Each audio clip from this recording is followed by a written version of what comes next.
So they aired this documentary, and in it they accused everyone involved in Operation Tailwind of war crimes, specifically, as Mike said in the introduction, of using nerve gas to kill women, children, Americans, and NVA. So the episode was called Valley of Death, and it was shown on 7 June of 1998. As soon as the show was over, AP wire service picked it up.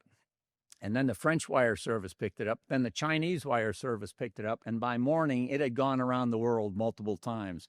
And the next morning, around the world were headlines saying, U.S. used nerve gas. This is the same time we're accusing Saddam Hussein of using nerve gas in Iraq. So Saddam's pointing a hypocritical finger at us, and the Russians are pounding their desk at the United Nations. You hypocrites, you use nerve gas. But the Special Operations Association was one of the first to raise the BS flag on this and said this dog won't hunt. It just doesn't smell right. And then Reuters the next day interviewed Admiral Moore, who had been chairman of the Joint Chiefs, and he was in the broadcast, and he said, well, I never said that. And then over the course of a week, CNN started to become the topic of news instead of the Tailwind stories.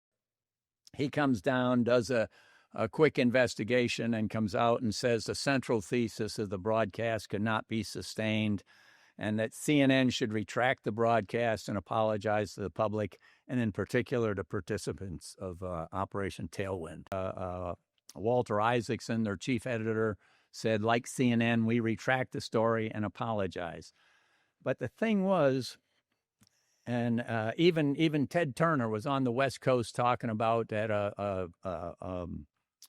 television critics meeting in Pasadena, and he's talking about his failed marriages and his father's suicide, and he says, but nothing matched the remorse he felt over the Valley of Death fiasco. Thing was, the apology they didn't say it didn't happen. They just said we shouldn't have run the story because we apologize. We didn't have enough information to run the story. So it was kind of a half-assed apology.